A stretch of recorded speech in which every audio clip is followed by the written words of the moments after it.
Сайн мэцгаануу та бүхэндээ энэ өдрийн мэндийг хүргэе. Цэг рүү мэхлэхэд бэлэн боллоо. Өнөөдөр эрэг Английн өмнөд дэргийн Борнмут гих газраас эхэлнэ. Борнмут бол алдартай амралтын бус. Нартай өдөр хүмүүс эрэг дээр цуглаад суугаад хүүхдүүд нь хэлсэн дээр гүйж тоглодог. Нэг үгээр хэлэх юм бол энд хүн амны эрэг хизээч гарахгүй юм шиг маш амар амгалан тайван хот. Энэ хотод 48 настай Хедр гэх эмэгтэй амьдардаг байв. Хедр 2 хүүхдээ ганцаараа өсгдөг, өрх толгойс ээж. Том хүү Тэрийн 14 настай, бага охин Кейтлин нь 11 настай бөгөөд тэд гуруулаа амьдардаг байв. Хедр ганцаараа мөнгө олж хоол ундаа хийж хүүхдүүдийнхээ сургуулийн арга хэмжээг зохицуулна гэд өдөр бүрийг маш завгүй өнгөрүүлдэг. Хедрийн мэрэгчлэн ноёдолчин тэрээр гэрийнхээ нэг өрөөг ажлын өрөө болгон тогтчулж тэндээ оёдлын машин тавиад хөшөг, дэрний удц зэргийг захиалгаар хийж зардаг байжээ. Энэ авийнхан Хедрийг юм оёхдоо үнэхээр сайн гэдгээр нь андахгүй бөгөөд захиалагч тасардаггүй байв. Тэдний гэрээс үргэлж нэгэн жигт оёдлын машины чимээ сонсогддог байлаа. Хүүхдүүд нь сургуулиасаа тараад ирэхэд оёдлын машины чимээ гарч ивэл ээжигээ гэртээ байна гэж шууд мэддэг байв. Гэтэл 2002 оны 11 сарын 12-ны өдрийн үдээс хойш 4 цаг хагасын орчинд Тэри Кейтлийн хоёр сургуулиасаа тараад гэртээ ирж ээжээ гэж дуудсан боловч ямар ч хариу байсангүй. 14 настай Тэри ээж дэлгүүр орсон юм ах та гэж бодоод өөрийнхөө өрөө рүү оржээ. Харин 11 настай охин Кейтлин ээжигээ хайж гэрээ нэг бүрчлэн нэгжив. Гал тоогоо ажлын өрөө, ундлахын өрөөнд ч байсангүй. Ээжигээ түр гарсан мах гэж бодоод хүлээж болох байсан ч охинд ээж нь яг л гэртээ байгаа юм шиг хачин мэдрэмж төржээ. Шалгаагүй ганцхан газар үлдсэн нь угаалгын өрөө. Гэвч угаалгын өрөөний хаалга хаалттай байх бөгөөд Кейтлийн хаалганы бариул руу гараа сунгах үед яагаад ч юм гаран чичирч хаалгыг нээж чадлаггүй ахыгаа дуудан ээж угаалгын өрөөнд байгаа юм шиг мөртлөө хариулахгүй байна гэхэд Тэригийн царай барааж хоёр хүүхэд угаалгын өрөөний урд зогслоо. Тэри болгоомжтойгоор хаалганы бариулыг эргүүлж нээтэл ээж Хедр нь угаалгын өрөөний пелтан шалан дээр унчихсан. Тэр ч ихтэй цус нүж болсон байв.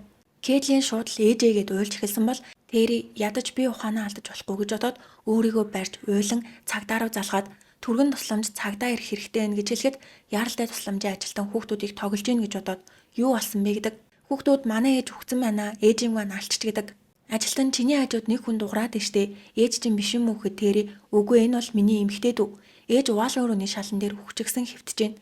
Ээж маань биеийг тастаад хайцсан биз дээ гэдэг. Тэгвэл хүүхдүүд яг юу харсан юм бол Тэри арай ядан биеэ барьж дүүгийнхээ гараас хөтлөн бид энд байж болохгүй гадагшаа гарыг гэд уйлсаар цонхисон царайтай гэрээсээ гүйж гарчээ. Азар тэр аваар ээжийнх нь найз өнгөрч тараад хүүхдүүдийг хамгаалтанд авсан байна. Уралгүй түргэн тусламж ирсэн бөгөөд хүүхдүүдийн хэлсэнчлэн Хедр аль хэдийн амьсгал хураасан байв. Хэргийн газар үнэхээр аимшигтайсан. Хедрийн хоёр хөх ажлагдаж биенээс нь бүрэн салгагдсан байх бөгөөд зүссэн өхний эсгүүдийг Хедрийн толгойн хоёр талд зэрэгцүүлэн тавьсан байжээ. Мөн биен дээр нь хідэн харан утганы шарх байсан ч тэдгээр 8 наснд нь хүрэхүйц гүн шархнууд бишэв. Шинжээчид хэрэгтэн Хедрийг нас орсны дараа зогцоор нь тоглоомд хуйж хутгаар эн тэнтгүү сэтсэн болохыг тогтоожээ. Хамгийн ачирхалтай нь Хедр гартаа өөрийнхөө үсийг атгсан байв. Анх цагдаа нар Хедрээ алуурчиндээ тэмцэлдэж байхдаа өөрийнхөө үсийг зулхааж гартаа атгаад үлдчихэд гэж бодсон ч тэр үс нь зулгаагдаж тасарсан биш. Хайжаар маш нямбай тэгшхэн ажилласан үсэв. Хедр өөрөө үсээ хайжлаагүй нь тодорхой. Алуурчин түүнийг өгснээ дараа үсийг нь хайжилж гарт нь атгуулад хуруудуудыг нь нугалж үлдээсэн байжээ. Мөн нөгөө гартаач бас багц ус атгсан байсан. Энэ үсийг ДНХ шинжилгээнд оруулахад Хедрих биш өөр нэгэн үл таних эмэгтэй үс болох нь тогтоогджээ. Цагдаа нар олон таамаглал төвшүүлж эхлэв. Түүнчлэн Хедерт бэлгийн хүчирхийлэлд өртсөн байж болцсохгүй шинж тэмдэг илэрчээ. Шууд хүчирхийлэлд өртөөгүйч Жэнс өмнөх нь товч тайлагдаж гуй үртлээ шутарсан. Мөн дотор хувцсан дээр нь сонин тол бүлдсэн байсныг микроскопоор томруулж харахад ямар нэгэн ноостой идэллийн утас сүлжимлийн ширхэг наалтсан байжээ. Тэрхүү ширхэг нь угаалгын өрөөний хаалганы бариул болон цус олсон өөр 5 газраас олцсон. Үүнээс үзэх юм бол алуурчин цус олсон ноосон бэлгийн өмсөж хэргийн газрын эн тентгийн зүйлд хүрсэн байх магадaltaй гэж үзжээ. Шүүх эмнэлгийн задлан шинжилгээгээр угаалгын өрөөндөөс их хэмжээний цус Хедрийн толгойноос гоцсон болох нь тогтоогдов. Түүний үхлийн шалтгаан нь хүнд мохоо алхаар дагз руу 8 удаа хүчтэй цохиулж газар дээрээ насварч түүний дараа биеийг нь хутгалж хөхийг нь зүссэн. Зөвхөн угаалгын өрөө биш зочны өрөө ажлын өрөөгээд тэр ч ихтэй замбраагүй буснуулсан байдалтай энэ тэндгүү цусны мөрөлдсөн байв. Охин Кейтлийн гэртээ орж ирээд гэр нэг л биш байна. Тавилга яагаад хажуу тийшээ болсон юм бол гэж сонин мэдрэмж авсан нь үүнтэй холбоотой байжээ. Мөрдөгчд халдлага угаалгын өрөөнд биш харин түүний эсрэг талд байрлах ажлын өрөөнөөс эхэлсэн гэж үзв. Алуурчин Хедрийг нэг цохилтоор унгааж чадалгүй нэлээд удаан хугацаанд тэмцэлсэн байна. Анхны цохилтыг аваад айд сандарсан Хедр гал тоогоо зочны өрөө рүү зүхтах явцад алуурчин түүний толгой руу алхаар үргэлжлүүлэн зогсоор байжээ. Тэгээд нас орсныхан дараа зохицыг угаалгын өрөөрөө чирч оруулаад муухай үйлдэлүүдээ хийсэн. Хедрийн өхийг оглохдоо алхах биш, маш жижиг бөгөөд хурц мэс заслын утга ашигласан байна. Ийм утгыг жирийн айлд хэрэгэлдэггүй. Эмнэлгийн ажилчдаас өөр үнд ах нь ховор. Түүнчлэн хедрийн гэрээс алхаж болдоогүй тул алуурчаа алах мэс заслын утга хайжаа өөрөө урьдчилж бэлдээд ирсэн нь тодорхойлсон. Энэ бол гарцаагүй төлөвлөгөөт аллага байлаа. Өөр нэгэн чухал баримт нь зочны өрөө болон алтан оны шалан дээр үлдсэн хөлийн мөр. Тэрхүү гутлын мөрийг шинжилгээд эрэгтэй хүний 43-аас 44 арьцмарын Nike-гийн пүүзний мөр болгон тогтоогджээ. Гэр дотор маш олон мөр байснаа гинэт өрөөний голд ирээд цааш үргэлжлэхгүй алга болсон байв. Цус эсвэл шингэн зүйл болсон гутлаар алхах тусам мөр нь бүдгэрсээр сүүлдээ бүр мөсөө алга болдог. Гэтэл энэ эрэгт мөр бүдгэрч арилаагүй, харин маш тод байжгаад гинэт байхгүй болсон. Тэгэхээр алуурчин хөлийн мөр үлдэж байгааг мэдээд шууд гутлаа тайлсан гэсэн үг. Гутлаа тайлаад хөл нүцгэн явсан байх магадaltaйч тийм байх боломж харьцангуй бага гэж үзэж байгаа. Учир нь энэ авь тэр чигтээ хувийн сууц хаус гэдэг газар. Хэрвээ гутлаа тайлаад хөл нүцгэн гудамжаар алхвал хүмүүс түүнийг сэжгэлж харах нь ойлгомжтой. Тийм учраас мөрдөгчүүд нэг бол хэрэгтэн цус олсон гутлынхаа уулыг маш сайн арчиж цэвэрлсэн, эсвэл сольх өөр гутал урьдчилж бэлдэж ирсэн гэж үзсэн. Учир нь алуурчин алхах мэс заслын утга хайж гээд бүх зүйлийг урьдчилж бэлдээд ирсэн хүн сольх гутал авчирсан байх бүрэн боломжтой. Бас цагдаа нар түүнийг хувцаад сольсон байж магадгүй гэж таамагладаг. Мөрдөгчдөө олсон өөр нэгэн мөр бол алчуур. Хедрийн өвчжсэн угаалгын өрөөнөөс жижиг ногоон өнгө алчуурлсан бөгөөд алуурчин үүгээр цус арчсан мөр үлджээ. Гэвч энэ алчуурыг хүүхдүүдээс нь асуухад манай алчуур бишээ, анх удаа харж ийн гэсэн. Тэгэхээр хедрийн гэрийнх биш, алуурчны өөрийнх нь авчирсан алчуур гэсэн. Мөрдөх багийнхан хамгийн чухал зүйл болох ДНХ хайсан боловч олдоогүй. Хурууны хээж байсангүй. Харин оронд нь хэд хэдэн хувцсны ширхэг сүлжимлийн утас олцсон. Нөгөө бэлгнээс гарсан байж магадгүй гэх утаснаас гадна алуурчны өмд эсвэл малгаанаас унсан байж болох олон янзын сүлжимлийн ширхгүүд олцсон ч тэндээс ямар ч ДНХ илрээгүй. Тэгвэл алуурчны зорилго юу гэсэн бол яагаад хедрийг ийм хэрцгийгээр алах болов? Юуны түрүүнд гэрээс алга болсон зүйл ганц ч байсангүй. Тэгвэл хувийн өшөө онцон байсан болов? Хэрвээ зөвхөн өшөө онцон байсан бол хедрийн амийг таслахад хангалттай байхад яагаад цогцыг зэрэмдэглэсэн юм бол? Шинжээчэд хөх үс гэдэг бол эмэгтэй хүнийг илтгэх гоо үзэсгэлэн эмэгтэйлэг шинж чанарууд, өөрөөр хэлэх юм бол алуурчин хедрийн эмэгтэйлэг чанарыг нь булааж авахыг хүссэн гэж дүгнжээ. Дүгнэлт нь ердөөл тэр бол гаж донтоо.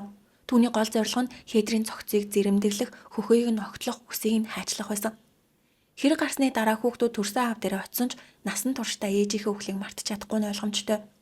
Мөрдөх баг алуурчны хедрийн гэрээ оролцсон амьдардаг хүн байж магадгүй гэж таамагласан. Учир нь тэр маш их зүйл авчирсан. Алх, хутаг, солих, гутал хувцс гэх мэт. Хэрэгээ үлдснийхээ дараа цус олсон тэр олон зүйлсийг аваад хол газар руу зөөнө гэдэг машинаар явсан ч маш эрсдэлтэй. Тиймээс ойрхон амьдардаг хедрийн өдөр тутмын амьдралыг маш сайн мэддэг танил хүн байх магадлал өндөр. Ялангуяа хедрээ өглөө хүүхдүүдээ сургуульд нь явуулчаад гэрээсээ ажилдаг. Өдөржин гэртээ ганцаараа байдаг гэдгийг маш сайн мэддэг хүн байж таарна. Шүүх эмнэлгийн дүгнэлтээр нас орсон цаг нь өглөөний 9:30-аас 10 цагийн хооронд гэж гарсан. Энэ нь хүүхдүүдээ сургуульд нь явуулснаас хойш ердөө 1 цагийн дараа хэрэг гарсан гэсэн үг. Хүүхдүүд сургуулиасаа 4:30-д тардаг гэхээр алуурчны хувьд хүн алчаад цогцоор нь хүссэн зүйлээ хийж хэргийн газраа зэгцлээд гараад явхад хангалттай урт хугацаа байсан. Тиймээс алуурчин хедрийн найз нөхөд хуршууд эсвэл түүнийг нууцаар дагаж мөрддөг байсан сэжигтэн байх магадлалтай.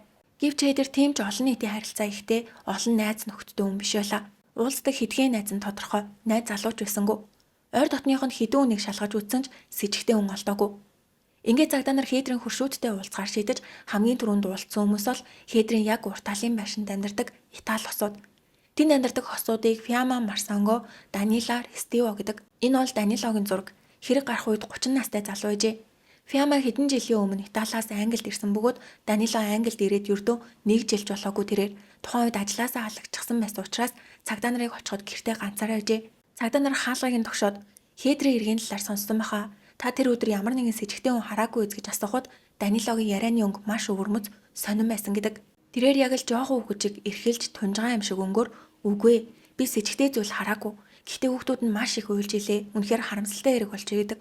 Цагдаа нар хэрэг гардаг өдөр юу исэн талаар нь асуухад Данило баг зэрэг сандарч өглөө компьютерийн сургалтад байсан болохоор автобусанд цугаад сургалтын дөрөв явчаад ирсэн. Өглөөний цаг нь бичигдсэн автобусны тасалбар надад байгаа. Харуулъягээд тасалбараа цагдаа нарт үзүүлжээ. Цагдаа нар хэрэг гарах үед өөр газар байсан баримттай гэхээр энэ хүн биш вэ гэж дүгнсэн ч өөр ямар нэгэн сэжигтэй зүйл байж магадгүйгээд үргэлжлүүлэн асуусараагаад Данило хедрийн үйлчлүүлэгч байсныг олж мэддэг. Хэдэн 7 хоногийн өмнө гэртээ хөшиг хэлэхээр Хедрийн гэрт хэд хэд удаа зочлсон гин. Цагдаа нар Хедр ойлчин хүн эмчэн хөрс зэрэгэлтэй хүмүүс нь захиалга өгөхөөр гэрт нь ирж очиж болно гэж бодоод онцгой сэжигтэй зүйл алга гэд буцахжээтэл хажуудаас нь нөгөө цагдаа нь уучлаарай би танай ариун цэврийн өрөөг түр гэрэлж болох уу гэж асуусан. Данило тэгэлгүй яах вэ гэд зааж өгчээ. Цагдаа ариун цэврийн өрөөний хаалгыг нээтэл ариутгагч бодисны хурц үнэр хамарлуун цоргисонч дөнгөж сая цэвэрлж дууссан юм бахтаа гэж бодоод хажуу тийшээ хартал байнан дотор сонин зүйл ахыг олж харжээ. Тэнд Nike брэндийн пүүзэв. Мэдээж Nike пүүзийг маш олон хүмүүс өмсдөг болохоор тэгж таарч болно. Гэвч байнан доторх гутлыг зүгээр нэг угаалгын нундаг биш ариутгагч бодисонд хийсэн бөгөөд хурц үнэр нь өрөөгөр нэг хагалжээ. Мөрдөгч угаалгын өрөөнөөс гарч ирэнгүүтээ Данилогоос энэ пүүзийг яагаад ариутгагч уусмалт хийсэн талаар нь асуухад цэвэрхэн болох гэдгийг хариулсан. Цагдаа нарт гутал маш сэжигтэй санагдсан тул бид таны гутлыг шинжилгээнд авч явж болох уу гэхэд Данило ямар ч эсэргүүцэлгүйгээр зөвшөөрсөн. Мөрдөх багийнхан гутлыг яаралтай лаборатори руу илгээж хэргийн газрын хөлийн мөртөө тохирч байгаа эсэхийг шалгахад хариун тохирохгүй гэж гарчээ. Ингээд хөрш залуу Данило Рестиво сэжигтний чагсаалтаас асагдлаа. Тэрээр гадаад хүн бөгөөд Англид ирээд удаагүй байгаа тул түүний хувийн мэдээлэл тийм ч тодорхой биш байснаас гадна Хедртэй уулзж исэн гэрт нь очиж исэн. Тэгээд бүр Nike-гийн гутлаа цайруулагчинд хийчихсэн байсан гэд бүх зүйл сэжигтэй байсан ч шинжилгээний хариу үгүй гэж гарсан. Мөн түүнд хамтран амьдардаг эмэгтэй байгаа бөгөөд тэр эмэгтэйн салсан нэг хүүтэй гаднаас олж ирээ нэг амар амгалан гэр бүл шиг харагджээ. Ингээд хэргийн мөрдөн байцаалт улам бүр мухарталд орлоо. Ихэвчлэн ийм ноцтой хүн амны эрэг тэр дундаа өглөөний цагаар гарсан хэрэгт иргэдээс би тэр хавьд хашгирах дуу сонссон. Манай уртлын байшингийн дэргэд нэг танихгүй хүн эргэлдээд исэн гэх мэт мэдээллүүд ирдэг байтал Хедрийн эрэгт ямар ч мэдээлэл олцсонгүй. Цагдаа нар хэдэн сарын турш мухардаж явсны эцэст Хедрийн хэрэгжилжсэн зөөврийн компьютерыг шалгаж үйлчлүүлэгчтэйгээ харилцажсэн имэйлүүдийг нэг бүрчлэн шүүж үзэхэд маш сэжигтэй имэйл олцсон. Энэ нь Хедр өөрийнхөө найз руу илгээсэн имэйлээсэн бөгөөд тэнд манай гэрт ирсэн үйлчлүүлэгч гэрийн дэлгүүр хулгайлцсан юм шиг байна гэж бичсэн байжээ. Хедрийг амиа алдахаас яг 6 хоногийн өмнө нэг эрэгтэй үйлчлүүлэгч түн рүү залгаад би гэртээ хөшөг захиалж хийх гэсэн юм аа. Танаад очиод уулзах болох уу гэж асуухад Хедр хүссэн цагтаа үрээд ирээрэй гэд олон янзын өнгө дизайны бэлтцүүдийг бэлдээд хүлээжээ. Эрэгтэй ганцаараа ирсэн бөгөөд тэд ажиллаа ярилцаж уулзалтаа амжилттай дуусгаад буцжээ. Гэтэл тэр залууг явснаас хойш хэдэн цагийн дараа Хедр гэрийн дэлгүүрээ алга болсныг анзаарсан. Тэрээр түлхүүрээ өргөлж галт огооны ширээнээр тавьдаг. Тэндээс алга болох ямар ч үндэслэлгүй байв. Хүүхдүүдээс асуусан ч надад миний түлхүүр л ангицгээв. Ингээд Хедр үйлчлүүлэгч залуу авсан байх гэж бодоод маш их айж найздаа энэ тухайгаа ярихад найз нь түүнд хаалганыхаа цоожийг яг одоо соль гэж зөвлснөөр үүдний хаалганыхаа цоожийг тэр чигээр нь сольжээ. Гэвч энэ явдлаас хойш ердөө 6 хоногийн дараа Хедр хэрцгийгээр алуулсан. Тэгэхээр өнөөх үйлчлүүлэгч залуу алуурчин байх магадлал маш өндөр гэсэн үг. Мөрдөх баг Хедрийн имэйлийг үргэлжлүүлэн ухсаар сэжигтэй үйлчлүүлэгчийн нэрийг олж тогтоосон бөгөөд тэр нь хэн байсан бэ гэвэл яг уртлын байшинд амьдардаг угаалгын өрөөндөө Nike пүүзээ хариуцагч бодисоор угааж исэн Данило Рестиво. Ингээд цагдаа нар Данилогийн өмнөх амьдралыг нууцаар мөрдөж эхэлтэл тэрээр Италиас ирээд удаагүй байгаа бөгөөд цухтаж ирсэн. Данило Рестиво 1972 оны 4 сард Италийн Сициль төржээ. Аав ээж эхчийн хамт дөрүүлэн амьдарчаад Италийн өмнөд хэсэгт байдаг Потенца гэх хот руу нүүсэн. Потенца бол хуучинсаг үзэлтэй шашны нөлөө маш хүчтэй жижигхэн хот бөгөөд оршин суугчид нь бие биенээ бүгд мэддэг. Данилогийн гэр бүл энэ хот руу нүүх болсон шалтгаан нь түүний аав Маурицо нь үндэсний номын сангийн захирлын албан тушаал томилогдсонтой холбоотой. Номын сангийн захирал гэдэг бол маш өндөр байр суурь бөгөөд хотынхон бүгд л тэдэнтэй найзалж нөхөрлөхийг хичээдэг байлаа. Дээр нь аав нь хотын төвд байдаг Тринитà католик сүмийн гол хам ламтай маш дотн найзууд. Тэр лам Данилогийн төрсөн өдрөөр өөрийн биеэр ирж баяр үргэдэг байсан тул хотынхон тэднийг маш нөлөө бүхий нэр хүндтэй гэр бүл гэж хардаг. Данило нэлээд тотгошоо ичимхий дуу цөвтэй хөвгтэйсэн. Бага багт нь аав ээж нь манай хүү их томоотой гэж боддог байсан ч томрох тусмаа түүний үйлдэл хэтэрхий гинэн хүүхчиг хачин болох нь анзаарэгджээ. Мөн тэрээр сэтгэл зүйн хувьд эрүүл мэндийн хийрхэл буюу би хорт авдар туссан юм биш үсттэй. Зүрх маань хүчтэй цохлоод энэ зүрхний өвчтөй болчлоо гэж үргэлж өөрийгөө өвчтэй гэж боддог эмэгтэй. Эмч үзээд чи зүгээр ээ на гэж хэлсэн ч итгэдэггүй. Өөрийг нь өвчтэй гэж хэлэх эмч олдох хүртэл эмнэлэг хэсдэг хачин зуршилтай ээжээ. Гэвч хамгийн аюултай эмэг нь эмэгтэй хүний үс болон цусан дурлах гажиг байв. 1986 онд Данило 14 настай байхдаа хамт тоглож байсан хоёр жоохон хүүхдийг хүлжгаад нэгийг нь хутгаар гэмтээжсэн. Хохирогч хүүхдийн аав ээж нь цагдаад мэдэгдэж асуудал үүсгэх ёстой байтал Данило ямар ч хуулийн хариуцлага хүлээгээгүй.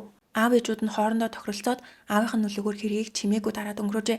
Багаасаа юм гаж араншаа харуулж яхад сэтгэл зүйн эмчилгээ хийлгэж хатуу анхаарах ёстой байтал тэгээгүй. Дараа нь 1992 онд Данило 20 настай байхдаа кино театрт оржээ. Түүний яг урт талын судалд Анжела гэх урт, шулуун шаргал үстэй эмэгтэй сууж түүний үс нь суудлын туршлаг даван арагшаага унтсан байв. Жирийн хүн бол ямар урт үстэй эмэгтэй вэ гэж бодоод өнгөрөх байтал Данило киногоо үзэлгүй зөвхөн өс рүү ширцээр халааснасаа урьдчилж бэлдсэн хайчаа гаргаж хүмүүс кинонд анхаарлаа хандуулж авах яг тэр үеэр эмэгтэй үсийг 10 гаруй сантиметр хайчлаад цугцсан байна. Дараа нь энэ нэрийг ил болоход Анжела анхны хохирогч биш байла. Данило Италид байхдаа нийт 9 эмэгтэй үсийг нууцаар хайчилж цугцсан болох нь тогтогджээ.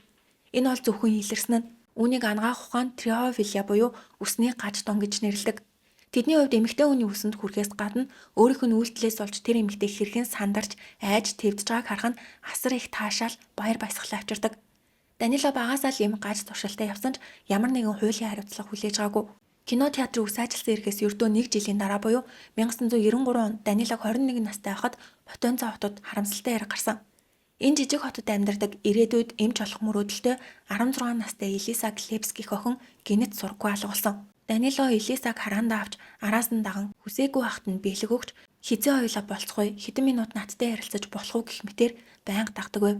Тухайн үед Потенца хотод Данило бол хачин гаж залуу гэсэн яриад харсан байсан тул аав ээжүүд ч хүүхдүүдээ тэр залуугаас хол яваарай гэж анхааруулдаг байжээ. Гэвч Элиса дэндүү цагаан цайлган зөөлөн сэтгэлтэй охин тул Данилог найз нөхөдгүй үргэлж ганцаараа явдагт нь өрөвддөг тэрээр гудамжинд таарахаараа мэдлээд өнгөрдөг байсан ч Данило үүнийг намайг сонирхож байна гэж андууран Элиса тухаангууд дурлаж гэрийнх нь гадаа хүлээж сургуулийнх нь нүдэнд эргэлдэх болгонд Элиса маш соёлтойгоор надад цаг алгаа өнөөдөр боломжгүйгээ татгалздаг байлаа. Ийм байдалтай хэдэн сар өнгөрч 1993 оны 9 сард Данило дахиад л Элиса надад жоохон цаг гаргаад өгөөч гэхэд охин энэ удаад үгүй би чамд хэдэн удаа татгалзах ёстой юм бэ гэхэд Данило би чамд сайн байхаа болоод чиний найзад сайн болсон болохоор надад зөвлөгөө өгч туслаач гэжээ. Элиса аргагүй эрхэн зөвшөөрч 1993 оны 9 сарын 12-ны өглөө 11 цагт хотын төвд байрлах Тринидад католик сумд уулзгааруулсан. Элиса ганцаараа очихоос айсан тул өөрийн найз Элианаг буюу Анаг хамт явахыг гуйв. Гэвч тэр өдрийн орой хамт явсан Анаг гэртээ ирсэн ч Элиса ор сургаггүй алгуулжээ. Элисагийн төрсөн ах Жилдо дүүгээ хотын хамгийн аюултай залуу Данилотой уулзахаар сүм рүү явсныг мэдчихсэн болохоор тэр даруй Данилогийн гэрт очиж хаалгыг нүдээд Элиса хаана вэ гэж ашгарахад Данило хаалгаа баг зэрэг нээх бөгөөд нүүрнээс нь хүүтэ өлсөн цовж сандарсан байдалтай. Би Элисатай сүмд уулзсан нь үнэн. Тэгээд гэрлүүгээ явсан. Харих замд нь ямар нэгэн зүйл тохиолдсон байлгүй дээ гэж түүдэрчээ. Жилдо Элиса гэрлүүгээ явахыг нь хараагүйж замд нь юу тохиолдсныг яаж мэдээд байгаа юм бэ гэж уурлаад дүүгийнхээ хамгийн сүүлдээс нь сүм рүүгөө. Сүмийн хаалгыг тогтсон боловч хаалга түгжээтэй байлаа. Тэр сүмийн түлхүүр зөвхөн хам ламд байдаг бөгөөд ламыг тэр дорой олох боломжгүй байсан тул арга буюу цагдаагийн газар руу очиж миний эмэгтэй дүү алга болчлоо. Данилотой уулзгаар сүм рүү яваад сургаггүй болчлоо гэж мэдгэтгэд цагдаа нар өсвөр насны хүүхдүүд гэрээсээ цухтах нь их байдаг. Гэртээ хараад хүлээжээ. Хэрвээ ирвэл бидэнд хэлээрэй гэсэн. Жилдөө галзуурах шахаж тоглоод байгаа мó. Манай дүү хизээж гэрээсээ цухтаж байгаагүй. Өнөөдөр Данилотой уулзна гэдгээ надад тодорхой хэлээд явсан гэсэн ч цагдаа нар хэргийг ноцтой хүлээж авсангүй. Эцэст нь Жилдо гэртээ хараад Данилогийн гэрлүү залгахад ээж нь уцаа авч манай хүү сургууль руугаа өөр хот руу буцсан гэдэг. Тухайн үед Данило их сургуулийн оюутан байсан бөгөөд өөр хотод сурдаг байсан тэрээр Жилдо миний дүү хаана вэ гэж асуусны дараахан хамаг юм хамж аваад хотоос цугцсан байжээ. Жилдод хийж чадах зүйл байсангүй. Цагдаа нар туслахгүй Данило цугцсан. Сургууль нь хаана гэдгийг ч мэдэхгүй тул арга мухартаж дүүгийн эрхийг хүлээхээс ур зам байсангүй. Ингээд 2 хоног 3 хоног өнгөрсөн ч Элиса ирсэнгүй. Хэр гарснаас хойш бүхэл бүтэн 5 хоногийн дараа цагдаа нар хөдөлж эхлэв. Тэд хамгийн түрүүнд Элисагийн найз Анатай уулзахад Ана тэр өдөр би Элисатай хамт сүм рүү явсан. Данилотой уулзахаас айгаад байна гэхээр нь хань болсон. Би сүмийн гадна ганцаараа хүлээж үлдээд Элиса тотгошоо орсон. Зөндөө хүлээсэн ч гарч ирэхгүй болохоор нь би ганцаараа гэрлүүг арьсан гэдэг. Ингээд Элисагийн хамгийн сүүлд байсан газар сүм гэдг нь тодорхой болсон ч цагдаа нар сүм рүү нэвтэрч чадаагүй. Шалтгаан нь сүмийн халдшгүй байдал. Ялангуяа Потенца шиг хуучинсаг католик шашны нөлөөд дэндүү хүчтэй газарт сүм дотор цагдаа нар орж нэгчлэг хийх нь жирийн айл нэгчгээс тэс өөр маш хэцүү асуудал байдаг гинэ. Уг нь цагдаа сүм рүү орж болохгүй гэсэн хууль ахгүй.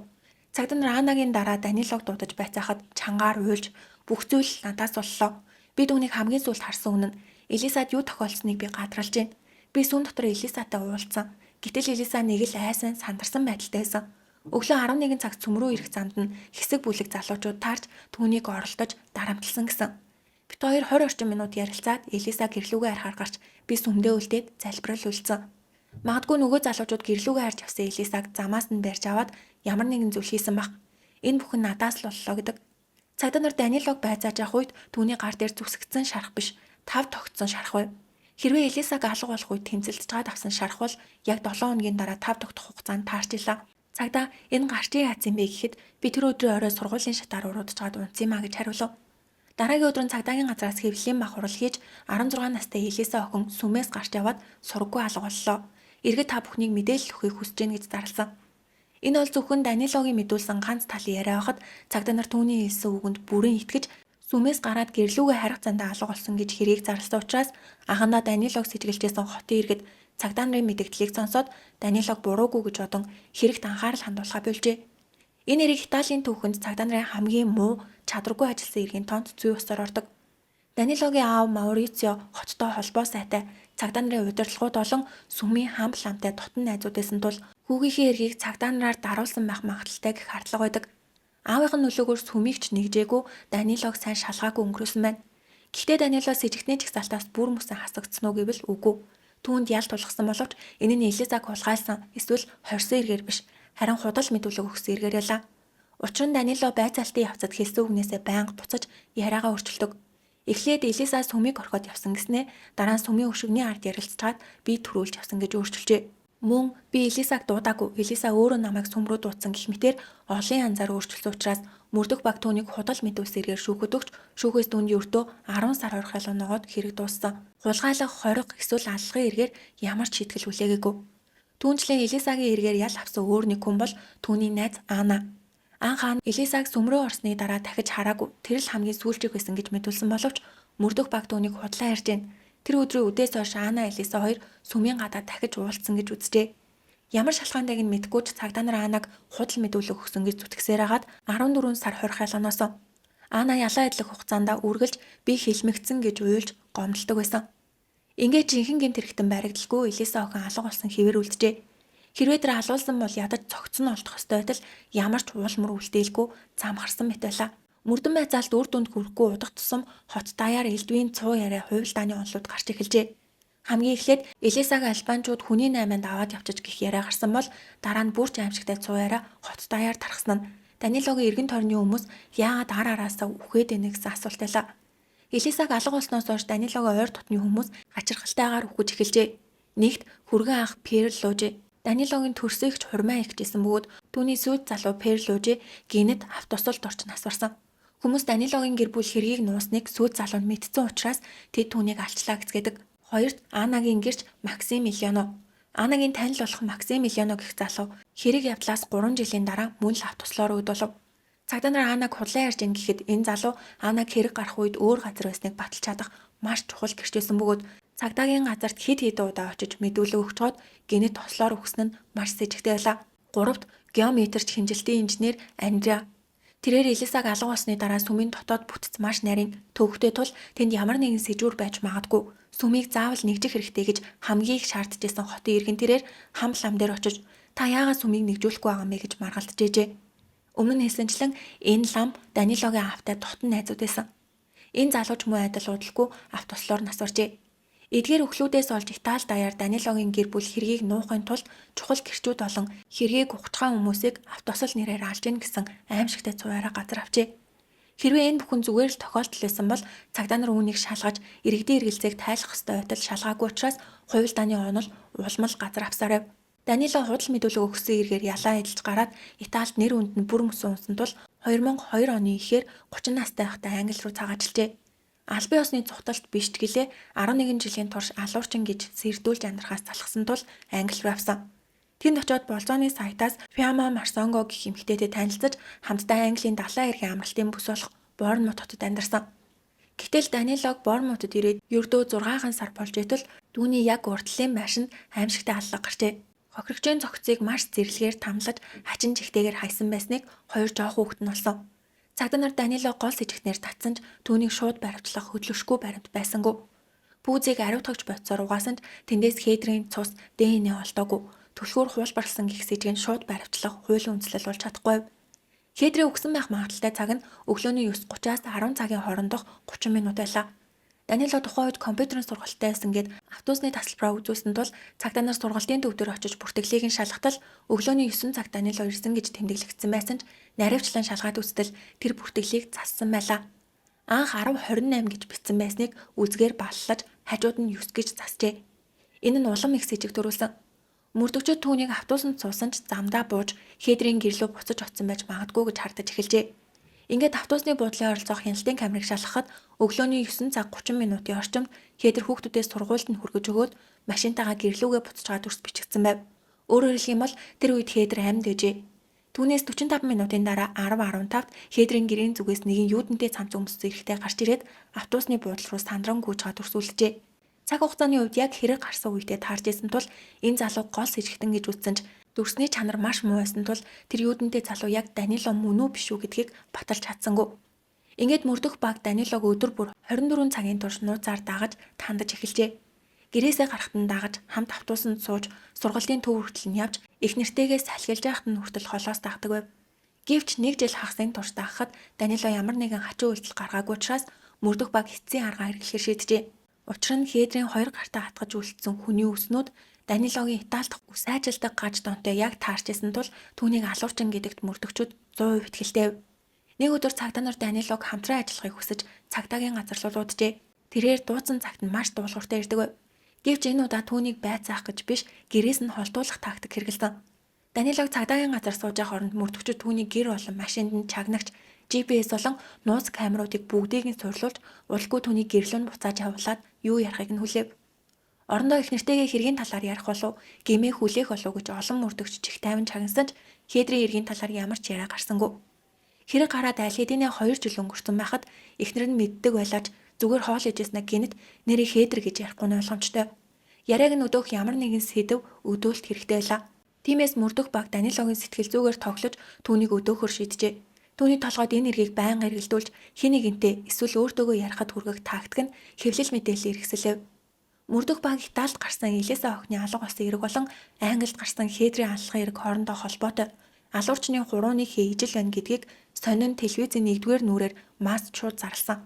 Английн иргэд Данилог хээдрийн эрэг сэжиглэгдэж байгааг гадралж исэн ч түүний Италид хар бараа өнгөрсөн үеийг огт мэддэггүй.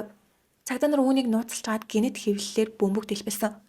Данило үүнийг хараад ямар хариу үйлдэл үзүүлэхийг нууц камераа шууд харж чагнажсэн ч уруулаач нээсэнгүй. Маш тайван юу ч болоогүй мэт өдөр тутмын амьдралаа үргэлжлүүлсээрээ. Гэхдээ цагдаа нар нэг зүйлийг анзаарч чадсан бөгөөд тэр нь Данило эцэг ихтэйгээ уцаар ярихдаа эсвэл их нэртэйгээ байхдаа яг л жоох үгчиг өөрийнхөө хийсэн зүйлийг гайхуулж байгаа мэт өнгөөр ээжээ би тэгсэн би ингэсэн гэж ярьдаг бөгөөд нэг удаа би хүний үсэнд хүрэх эсвэл гартаа хатгахад бүх зүйл нь надад харагддаг гэжээ. Үүнийг сонсоод мөрдөх багийнхан Данилог өсний фетиштэй хүний үсэнд дондох эмэгтэй гэдгийг нь баттай мэдсэн. Уг нь Данилогийн багаасаа эмэгтэйчүүдийн үсийг нууцаар ажиллаж явдаг гэсэн тэр гаж зуршлыг хинт цагдаад гомдол гаргаж байгаагүй. Харин хээдрийн эрэг мандаж олон нийтийн анхааралд орсноос хойш хохирогчид ар араасаа гарч ирж цагдаад мэдүүлэг өгснөөр мөрдөх баг үүнийг анх удаа олж мэдсэн. Үүнээс хойш мөрдөгчдийн зүүн совь улан баттай болж энэ зүгээр ч нэг гаж дом биш 100% алуурчин мөн байна гэж дүгнжээ. Хэрэг гарснаас хойш 1 жил хагасын дараа буюу 2004 оны 4 сард цагдаа нар Данилогийн нэгэн маш сэжигтэй хөдөлгөөнийг илрүүлв. Данило гинэт гэрээсээ машинаа унаад 10 минутын зайтай байх Troop Mill гэх ой руу явжээ. Тэр авинд хуучин усны тэрэнтэй гол урсдаг өтгөн ой моттой бөгөөд ихэвчлэн хүмүүс нохоогоо салхилуулж гүйлт хийдэг хөл хөдөлгөөнтэй газар байв. Тэр дундаа Peak Shoot Lane гэх шорон замтай уруудах чимд хүмүүс маш дуртай. Гэвч тэр жим нь модонд халахлагдсан харанхуй булан ихтэй ажлын өдрийн өглөөгөр маш ил хөл болдог тул хэрэг хийхэд хамгийн тохиромжтой газар. Данило өөрийн метро загварын машинаа тэр авд байрлуулжээ. Азар цагдаагийнхан түүнийг алдалгүй дагаж юу хийх нь танджээ. Гэтэл Данило машин дотроо гинэт бэйлийн өмсөж юудэнтэй цанцныхаа малгайг өмсөд нүд хамар хоёроо ил гаргаад юудэнгийнхээ уяаг чанга гихчин зангитан машинаасаа нэгэн цүнх барьж буугаад яг ичээ хайжгаа арслан шиг зөвхөн ганцаараа явах эмэгтэйчүүдийг ажиглаж эхлэв. Цагдаа нар өнөөдөр дахиад нэг хэрэг гарах нь гэж сандарсан ч тэр өдөр Данило юу ч хийлгүй гэрлүүгээ буцжээ. Гэвч тэр 4-5 сарын хооронд энд маш олон удаа ирж голын нарийн гүүрэн дээр зогсоод тэр аваар өнгөрөх эмэгтэйчүүдийг нэг бүрчлэн ажиглаж дараагийн бай болгох хүнээ хайж зогсдог байв. Ингээд 5 сарын 12-ны өдөр Данило дахин ирлээ. Тэрээр машин дотроо цамцаа сольж ус нэвтэрдэггүй өмд өмсөж нохоогоо салхилуулж исэн нэгэн эмэгтэй караацог туслаа. Тэгээд шууд ойрлолгүй холоос дагаж эхлэв. Эмэгтэй нохойд бол анхаарлаа хандуулж байсан тул ард нь юу болж байгааг огт мэдсэнгүй. Цагдаа нар үүнийг хараад Данило байгаа олчлоо. Тэр эмэгтэйг мөшөж гэнэ гэж дүгнсэн.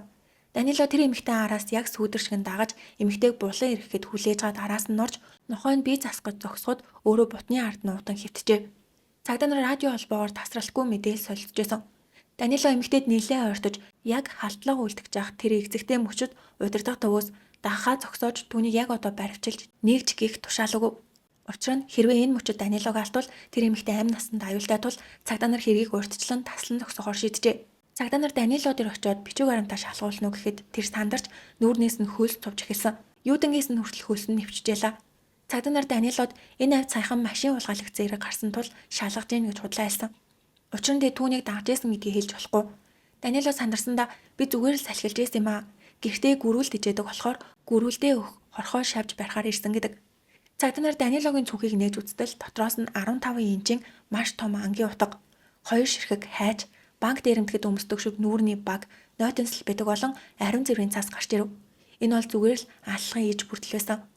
Цагдаа нар энэ утгаар хорхоо барьд юм уу гэхээр тэрээр үгүй замаар явж итэл хідэн жоохон хүүхдүүд энэ утгаар тоглож байхоор нь аюултай гэд булаагаа тавц юмаа гэдэг. Тэрээр насаараа гэмт хэрэг үлдэж худлаа айлт сурсан тул энэ мэд худал үгийг түүртэлгүй хэлжээ. Цагдаа нар мэдээж итгээгүй ч хутга биедээ авч явсан. Эмэгтэй араас дагсан гэх шалтгаанаар түүнийг шууд баривчлах хуулийн үндэслэл байсангүй. Хэрвээ тэр хутгаа гаргаж ирээд занл хийсэн бол баривчлах байсан ч хутга цүнхэндээ байсан учраас Данило дахиад л уснаас хуурай гарч гэрлүүгээ харжээ. Мөрдөх баг түүнийг баривчилж чадаагүй тул түүний эргэн тойрны хүмүүсийг хамгаалахын тулд Османы анхааруулгыг зарлжээ. Энэ нь тухайн хүн маш аюултай, магадгүй цуврал халуурчин байж болзошгүйг цагдаа нар мэдж байгаа боловч баривчлах хангалттай нотлох баримт байхгүй үед түүний эргэн тойрны иргэдэд энэ хүн аюултай тул өөрсдийгөө хамгаална уу гэж цагдаагийн зүгээс албан ёсоор сануулах үүрэг бүхий маш хэрэгцээтэй хуулийн систем. Ийм анхааруулгыг ихэвчлэн мөрдөгчд, занл хийлэгчид эсвэл цуврал халуурчдад хэрэгэлдэг. Цагдаа нар энэхүү анхааруулгыг Данилогийн эхнэр Фиама түүний давар хүүхдүүд болон хүүхдүүдийнх нь найз охтод нэг бүрчлэн дуулгасан. Түүнээс гадна Данило Борнмут хотод гадаадын оюутнууд байрлуулдаг хажуу өрөө түрээсэлдэг бөгөөд тэнд байсан гадаад оюутнуудад хүртэл танай байрны эзэн Данило цуврал халуурчин байж болцдоггүй тул болгоомжтой байгаарай гэж анхааруулжээ. Хотын уугуул ирэхэд Данилог ямар хүн бэ гэдгийг цуу аргаар гадралдаг байсан ч гадаадаас хэлний курст ирсэн оюутнууд юу ч мэдгүй тэр гэрт амьдарч байсан тул энэ анхааруулгыг сонсоод ямар их айж сонирн болсон нь ойлгомжтой. Цагдаа нар Данилогийн эргэн тойрныг инхүү тусгаарлаж авах оронд 2002 оны хедрийн аллагаас эхлээд 2004 оны 100 хүртэлх 2 жилийн хугацаанд цагдаагийн газарт маш ачралтай гомдлууд араараас ирсэн. Нэгт Холли Страуд сургуулийн сурагч охин 2003 оны 3 сард хичээлдээ явхаар автобусанд сууж итэл гинэт түүний ард хин нэгэн үсийг нь татах шиг санагджээ. Эхлээд сандлын туршлагт тэгэлжлэе гэж утсан ч дараа нь түүний үснээс нэг ширхэг гэрэн суглаад байгаа мэт хачин мэдрэмж төрөв. Найз нь тоглоод байгаа юм болов гэд эргээд хартал танихгүй ах суудсан түн рүү ширтжээжээ. Холли айсандаа бие нь хөшсөн. Гэтэл түүний толгойд ямар нэгэн цагаан наал тамхай зүйл наалцсан байсан бөгөөд тэндээс ментолтой тосны үнэр үнэрчжээ. Тэрээр сандарсандаа сургууль дээр очиод шууд угаалгын өрөөрөө гүйж үсээ угаахаар гараараа доош нь шувтартал түүний үсний таал хэсэг нь хажлагдсан байв. Хоёрт Кейт өөр нэг сургуулийн сурагч охин. Энэ охин мөн адил автобусанд сууж идэл ард нь хин нэгэн үсийг нь татаж үс хайчилж байгаа чимээ тод сонсжээ. Тэрээр гайхаад эргэж хартал өнөөх хэрэгтээс хандран дараагийн буудал дээр буусан ч шууд зогтлгүй явган үний зам дээр зогсоод автобусын дотор байгаа Кейт рүү ширтээд аимшигтайгаар инээжсэн гэд. Дараа нь Кейт гэртээ хараад үзтэл түүний үснээс 5 см орчим хайчлагдсан байлаа. Англид ийм төрлийн гомдол 2 жилийн хугацаанд 7 удаа бүртгэгджээ. Италийн иргүүдийг нэмбэл энэ тоо бүр ч их байх нь ойлгомжтой. Энэхүү үсний гаж доонтон автобусанд сууж залуу эмэгтэйчүүдийн үсийг нууцаар хайчлан цугтдаг байсан. Дараа нь мөрдөх баг ийм гомдлууд иржсэнийг мэдээд хохирогч эмэгтэйчүүдийг дуудаж уулзаад 5-6 өний зургийг Данилогийнхтой хамт үзүүлэхэд хохирогчид энэ үн гарцаагүй мөнгөд Данилоор Стивог заадаг. Тэрээр Англид ирсэн ч өөрийн донтолтой хайж чадаагүй. Насаараа эмэгтэйчүүдийн үсийг цуглуулж тэндээсээ таашаал авдаг байсан. Хедрийг нас барсан байх үед түүний гарт өөрийнх нь үс, нөгөө гарт нь огт танихгүй хэн болох нь үл мэдэгдэх хүний үс атгаастай байсан. Мөрдөгчд тэр үсийг Данилогийн автобусанд хайчилсан. Эсвэл хаа нэгтэйгээс сулгаасаа өөр нэгэн хохирогчийн үс байх гэж тамгаалдаг. Тиймээс цагдаад бүртгүүлсэн хохирогчдын ДНХ-ийг тэр үстэй харьцуулж үзсэн боловч таараагүй. Хедрийн гартээс нь тэрхүү нууцлаг үсний эзэн хэн болох нь тодорхой болоогүй. Бид үсийг зөвхөн ДНХ эсвэл хар тамхи хэрглэсэн уул мөрийг хадгалдаг гэж боддогч үсээр дамжуулж маш олон зүйлийг мэдэж болд юм байна. Мөрдөх багийнхан тэрхүү эзэн нь олдоогүй нууцлаг үснээс маш гайхалтай зүйлсийг олж мэджээ. Шинжилгээгээр тухайн үс 9 сарын турш ургасан. Англид оршин суудаг хүний үс болгон тогтоогдов. Түүнээс гадна үсээ ажилуулахын өмнөх нь тэр хүн гадаад руу аялж ирсэн нь тодорхой болжээ. Улс орон бүс нутаг бүрийн ундны усны химийн найрлага өөр өөрөдөг. Жишээ нь Европ руу шохоо ихтэй, зүүн өмнөд Азид бактери ихтэй байдаг шиг тэр усыг уухад усан дах химийн урвал үсэнд ул мөрөө үлдээдэг. Бүр 3000 жилийн настай мумигийн үсийг шинжилээд тэр хүн амьдралдаа юу идчихсэн, мах уу, загас уу, эсвэл өөсөжсэн үнүү гэдгийг ч тогтоож болдог гинэ. Тухайн хүн Англид амьдардаг үсээ ажилуулахаас 2-3 сарын өмнө Францын зүүн эсвэл өмнөд хэсэгт хамгийн ихдээ 6 хоног, дараа нь Америкийн нэгдсэн улсын Флорида мужийн Тампа хотод очиж 8 онсон.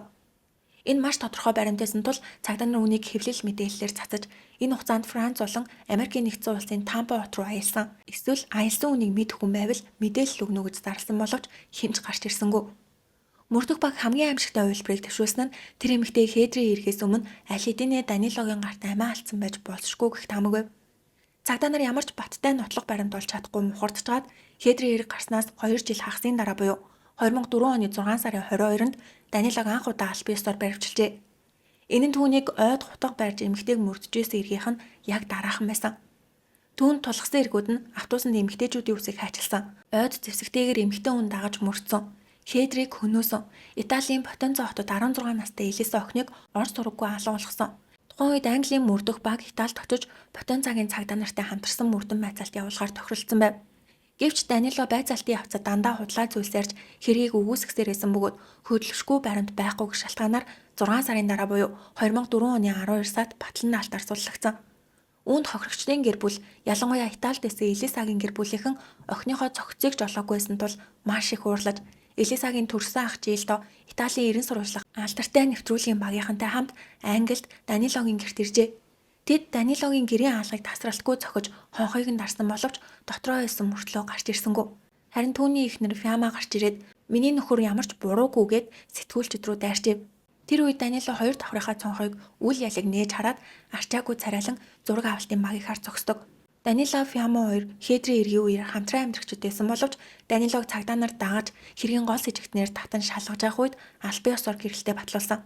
2006 оны 9 сард Английн BBC Crime Watch нэвтрүүлгээр энэ нэрийг аль бие ёсоор олон нийтэд цацаж Данилогийн зургийг ил доод тавин иргэдээс мэдээлэл цуглуулж эхэлжээ.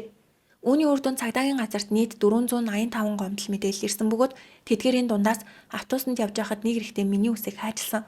Зургийг нь үзэхэд Данило мөн байна гэж баталсан дахин 13 хохирогч эмэгтэй шинээр гарч ирэв. Энэхүү мэдээллүүдээр үндэслэн цагдаа нар 2006 оны 11 сард Данилог дахин баривчилж энэ удаа түүний гэрт нэгжлэг хийх зөвшөөрлөлтөөр оржээ. Нэгжлэгийн үеэр түүний шүүгэн дотроос гялгар ууданд боосон, багц, бор ус олдов. Хэрвээ энэ ус Хедр эсвэл Элисагийн байвал энэ нь хөдлөшгүй нотлох баримт болох байлаа. Цагдаа нар Элисагийн ах Жилдо болон Хедрийн хүүхдүүдийн ДНХ-г үүнтэй харьцуулж үзсэн боловч дахиад л таарсангүй.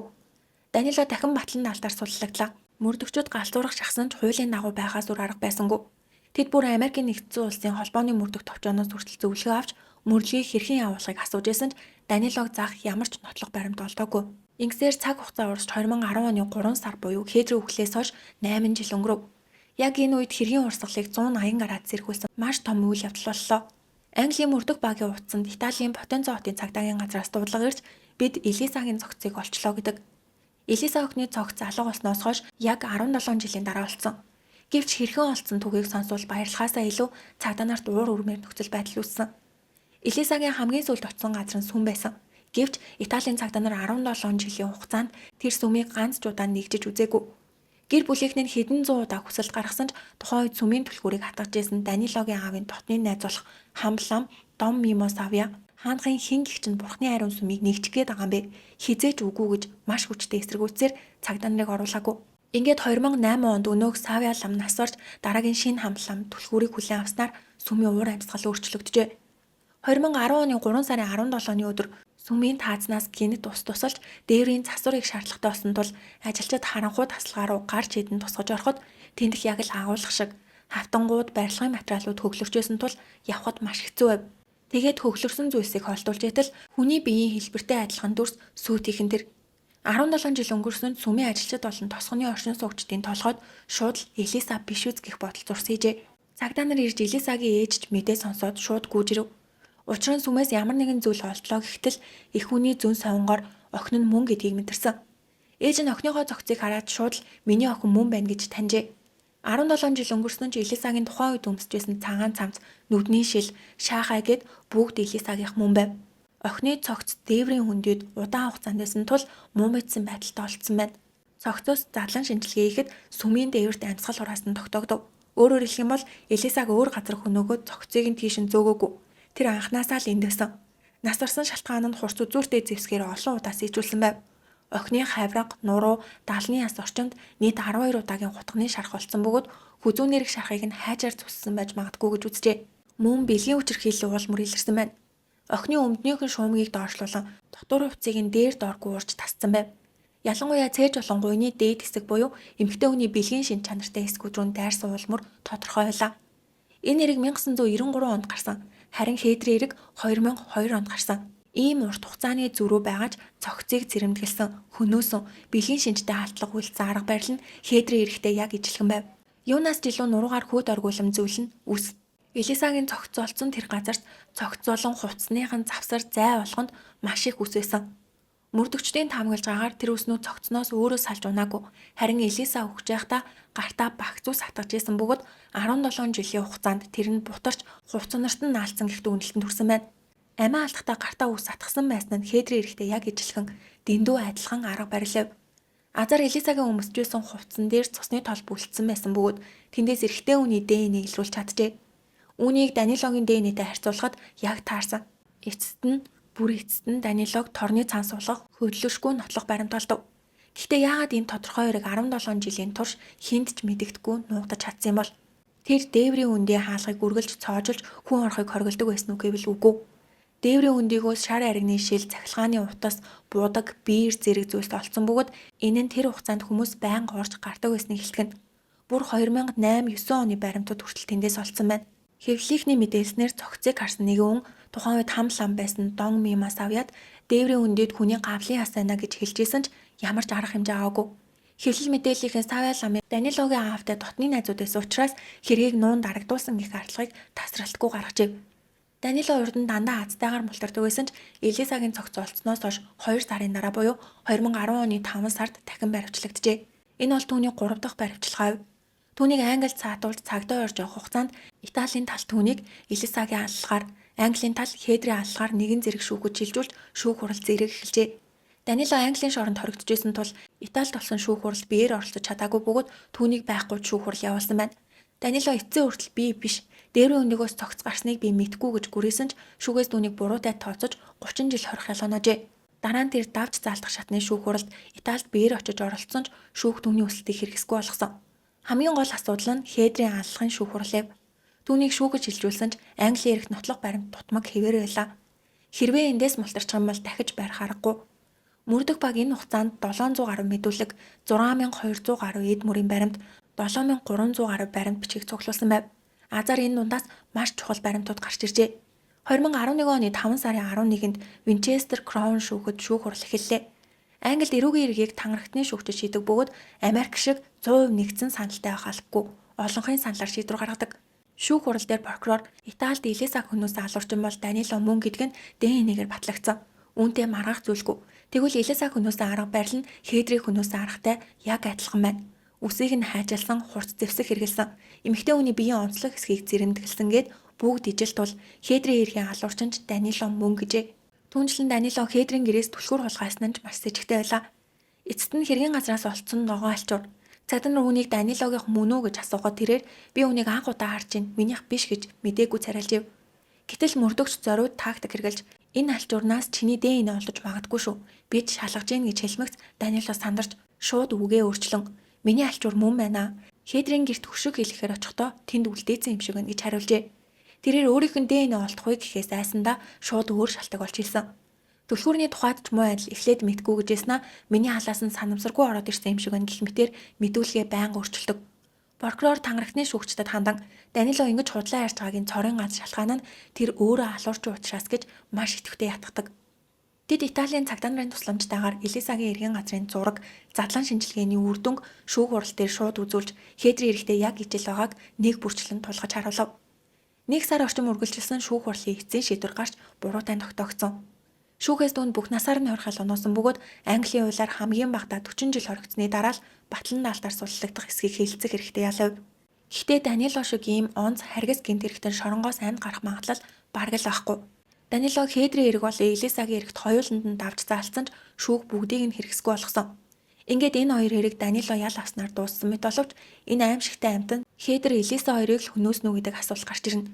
Тэрээр эмэгтэйчүүдийн араас тасралтгүй дагаж үсээг нь хаажилдаг, ойд хутга бариад хүн мөрддөг, гэмт хэрэг үйлдэх арга барил нь дэндүү гаж донтой нэгэн байсан. Зөвхөн энэ хоёр хэргийг үлдээ зогссон гэвэл хинч үнэмшгүй. Түүнийг Итали, Англиас гадна Испани, Франц зэрэг олон улс орнд гарсан эмэгтэйчүүдийн үхэл Орос ураггүй болсон эргүүдээс хамгийн багадаа 7 эрэгт холбоотой байж магадгүй гэж үздэг. Жишээ нь 1995-аас 98 оны хооронд Францын Пепиниа хотод 3 эмэгтэй сураггүй алгуулж зарим нь амь үргэцсэн хэрэг гарчив. Эхний эмэгтэй Татаня гэрийнхээ ойролцоо Галтаргны буудалд хамгийн сүүлд харагдаад одоо хүртэл сураггүй байгаа. Насны хувьд Элисатай ижил залуу охин байв. Хоёр дахь эмэгтэй Моктория оюутан охин байсан бөгөөд замаас нүцгэн цогцолцсон.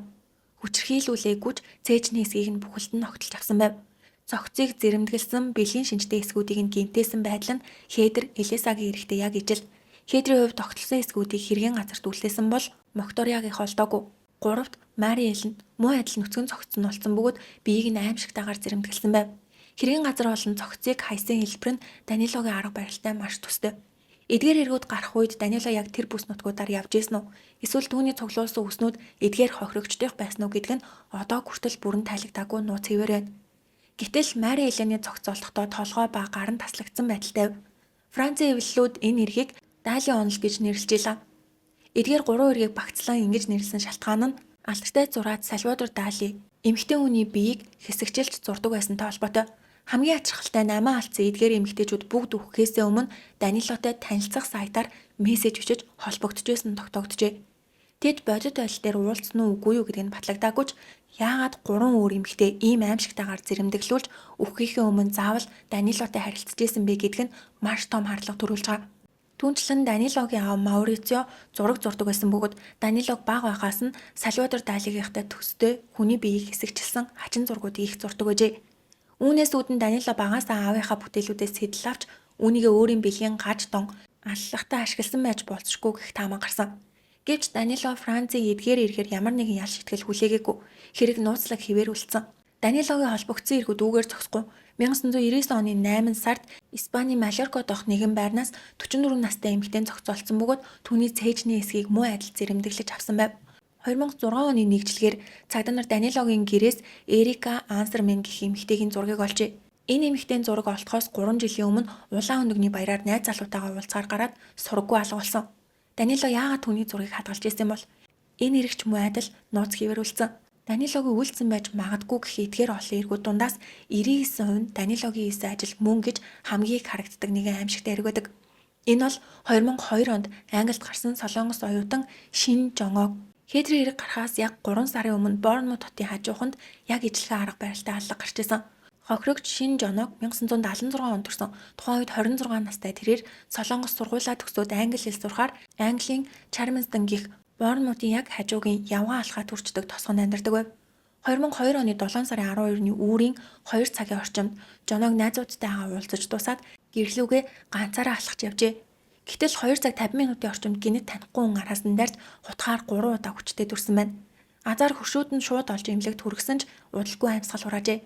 Охин эмнэлэгт ирэхдээ ухаан алдаагүй байсан тул цагдаа нар хин ингэсэн бэ санаж гинөө гэж асуухад тэрээр баг зүйлс эрэхтэй гэж хэлээд өөд болсон. Цагдаа нар шууд мөрдлөгөө эхлүүлдэг. Энэ бүс нутаг нь гадаадын оюутнуудыг хэрдэг газар тул хэргийг хурдан шийдэх шаардлагатай байлаа. Хохирогчийн гар утас цүнх зэрэг нь хിവэрээс учраас дээр нь биш харин бэлгийн үчирхэл үлдэхийг завдаад хүмүүст баригдахаас айж цугцсан гэж таамаглав. Мөрдлөгийн авцад цагдаа нар Биби гэх маш чухал гэрчийг байцаажээ. Бибигийн мэдүүлэг хэд хэдэн удаа өөрчлөгдсөний эцэст түүний эцсийн мэдүүлэг нь Омар гэх залуу Николс болон өөр нэг залуугийн хамт Окиг хөнөөсөн гэх яриав. Тэр шөнө Биби өөрөө машин бариад өнөөх 3 залуугийн хамт хар тамхи хэрэглэхээр явжгаад гудамжинд Окиг харжээ. Тэгтэл залуус машинаа төр зогсоож игээд бууж Окигийн араас гүйцгээсэн байна. Удалгүй тэд буцаж ирэхэд Омрын бие тэр чигтээ цус олчихсон байсан бөгөөд тэд хоорондоо чи юу хийж вэ гэж муудалцажсэн гин. Түүгээрч зогсохгүй Бибиг тэр 3 залуу бүлэглэн хүчрхийлсэн гэж мэдүүлжээ. Энэхүү мэдүүлэгт үндслэн Омрыг аллахын эргээр нөгөө 2 залууг Бибиг хүчрхийлсэн эргээр шүүгэж илжүүлв. Шүүх хурал маш ширүүн болсон бөгөөд Английн тангарагтны шүүх 100% нэгдмэл саналгүй байсан тул 2 удаа шүүх хурал мухардаж 3 дахь шүүх хурлаар Омрыг буруутай гэж үзэн 20 жилийн дараа тэнсэн судлагдах боломжтой бүх насаар нь хорих ялгааносон байна. Омр эцсийн хүртэл би хэнийг ч хөнөөгөөгүй, би хилмигдэж гин гэж хашгирдаг. Энэ хэрэгт ямар ч нотлох баримт дээнэ байгаагүй. Зөвхөн хүнд хэлбэрийн донтогч байсан BB-гийн хувьсамтгай мэдүүлэг дээр тулгуурлан ял оноосон тул Англид ч үүнийг буруу шүүсэн хурал гэж үздэг. BBC болон CBS сувгууд ч үүнийг шүүмжилсэн баримтат нэвтрүүлгүүдийг олон удаа гаргаж ирсэн. Өнөөдөр Омр шоронд орогдоод 23 жил болж байгаа бөгөөд одоо хүртэл суллагдаагүй хилмигдсэн байдалтай байгаа. Омрын өмгөөлөгч шүүхтэр жинхэнэ халуурчин бол Омр биш, харин Данило Рестиво мөн гэж байнга хэлдэг байв. Түүний жинхэнэ халуурчин гэж үзэх маш олон үндслэл байгаа. Нэгт хэргийн газраас ердөө 2 гудамжны цаана Данило амьдардаг байсан. Хоёрт залуу эмэгтэйг шөнө хутга барьж бэлгийн сэтлэр дайрсан нь Данилогийн хэрэг үйлдэх юм маягтай яг таардаг. Гуравт хамгийн гол нь Солонгос оюутан үхэхээс өмнө алуурчныг маск буюу баг зүүсэн байсан гэж хэлсэн. Гэтэл Данилог баривчлах үед түүний цүнхнээс үргэлж эмэгтэй үнийг мөрдөгтөө зүүдэг хар маск багнууд гарч ирдэг байв. Хэрвээ тухайн үед цагдаа нар Солонгос охины эргийг Данилотой холбож түүнийг сэжигтнээр татан баримттай шалгасан бол аль хэдийнэ баригдаж хээдэр амьд үлдэх байсан. Цагдаа нарын буруу хайнга мөрдлгөөс болж өнөөдөр хохирогчдын гэр бүлч хилмигдсэн Омрын гэр бүлч маш ихээр шаналж байна. Данило Рестиво өөрийн бэлгийн дон цус төслөө огт хянж чаддгүй аимшигт цуврал алуурчин байсан. Тэрээр насаараа шоронгийн таац ширтэж үйлцэн нүгэл бүрийнхээ төлөө тарчилж амьдраасай. Ямар ч тач өнөөдрийн иргэн маань энэ үрээд дууслаа, сувгтаа лайк болон subscribe дарахаа бити мартаарай. Дараагийн бичлэгээр уулзтлаа. Түр баяртай.